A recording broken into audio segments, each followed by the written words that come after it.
Doctor Mohammad ইউনূসকে কাছে পেতেই হাতে হাত মেলালেন তুরস্কের প্রেসিডেন্ট রিসেপ তাইপ এরদোয়ান। সাথে তুরস্ক সফরে আমন্ত্রণও জানালেন অধ্যাপক ইউনূসকে। নোবেল জয়ী অর্থনীতিবিদ ও বাংলাদেশের প্রধান উপদেষ্টার সাক্ষাৎ পেয়ে উচ্ছ্বসিত আরব আমিরাতের প্রেসিডেন্ট মোহাম্মদ বিন জায়েদ আল নাহিয়ানও। এদিকে ডক্টর ইউনূসের সাক্ষাৎ পেয়ে তো বেজায় খুশি ফিফা প্রেসিডেন্ট জিয়ান্নি ইনফান্তিনো। ইউনূসের আমন্ত্রণ গ্রহণ করে ঢাকাও নাকি আসবেন তিনি। এরকম অন্তত 20 জন বিশ্ব নেতার নজর কেড়েছেন বাংলাদেশ সরকার প্রধান উপদেষ্টা ডক্টর মোহাম্মদ ইউনূস। আজারবাইজানের রাজধানী বাকুতে জলবায়ু বিষয়ক COP29 সম্মেলনে ডক্টর ইউনূসকে যেন হয়ে উঠেছেন সকলের মধ্যমণি। আজারবাইজানের রাজধানীর বাকুতে জলবায়ু বিষয়ক COP29 সম্মেলনে ডক্টর ইউনূসই যেন হয়ে উঠেছেন সকলের মধ্যমণি। আন্তর্জাতিক অঙ্গনে তার গ্রহণযোগ্যতাও এতে প্রমাণ পেয়েছে আরো একবার। সাথে বাংলাদেশের নামটাও উজ্জ্বল হয়েছে। কোন কোন বিশ্ব নেতার সাথে সাক্ষাৎ হলো ইউনূসের, কি কথা বললেন কার সাথে, চলুন জেনে নিই বিস্তারিত এইসব আয়োজনে।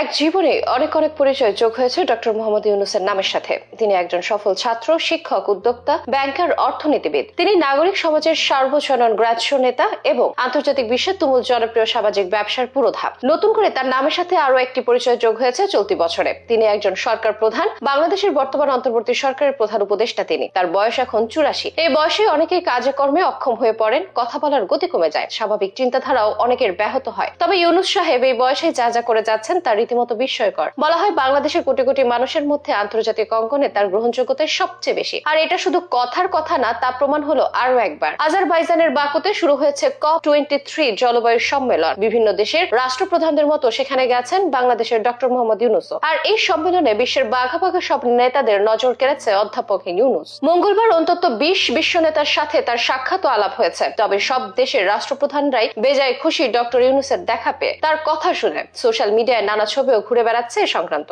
এদিন ফিফা সভাপতি ইনফান্তিনোর সাথে দেখা করেছেন ডক্টর মোহাম্মদ ইউনূস। তাকে আমন্ত্রণ জানিয়েছেন জানুয়ারিতে বাংলাদেশের যুব উৎসবে যোগদানের জন্য। আর প্রধান উপদেষ্টার আমন্ত্রণ গ্রহণও করেছেন ইনফান্তিনো। এছাড়া তিনি এই মুহূর্তে নারী ফুটবলের অন্যতম কয়েকটি সেরা দলকে বাংলাদেশে আনার বিষয়েও ইনফান্তিনোর সঙ্গে কথা বলেছেন প্রধান উপদেষ্টা। এদিকে প্রধান উপদেষ্টার সঙ্গে তুরস্কের প্রেসিডেন্ট এরদোয়ানের ছবিও ভাইরাল সামাজিক যোগাযোগ মাধ্যমে। নোবেল বিজয়ী অধ্যাপক ইউনূসের সঙ্গে সাক্ষাৎ হওয়ায় উচ্ছ্বাস প্রকাশ করেন এরদোয়ান। এ সময় তিনি অধ্যাপক ইউনূসকে তুরস্কের সফরের আমন্ত্রণ জানিয়েছেন। এছাড়া সমৃদ্ধ বাংলাদেশ গড়ে তুলতে ও চলমান সংস্কার প্রক্রিয়া এগিয়ে নিতে সম্ভাব্য সব ধরনের সহযোগিতা প্রদানের প্রতিশ্রুতিও দিয়েছেন Recep Tayyip Erdogan. Doctor Yunus ও এরদোয়ান মিলে জলবায়ু সংকট সমাধানের উপায় এবং পারস্পরিক স্বার্থ সংশ্লিষ্ট বিষয় নিয়ে আলোচনা করেন বলেও জানা গেছে। তুর্কি ফার্স্ট লেডির সঙ্গেও দেখা গেছে ডক্টর ইউনূসকে। মঙ্গলবার বাকুতে COP23 বৈশ্বিক জলবায়ু পরিবর্তন শীর্ষ সম্মেলনের উদ্বোধনী দিনে এক প্রকার ব্যস্ত সময় পার করেছেন বাংলাদেশের প্রধান এই উপদেষ্টা। তার সাক্ষাৎ হয়েছে সংযুক্ত আরব আমিরাতের প্রেসিডেন্ট শেখ মোহাম্মদ বিন জায়েদ আল নাহিয়ানের সাথেও। ইউনূসের দেখা পেতে বিনয়ের সাথে এগিয়ে আসে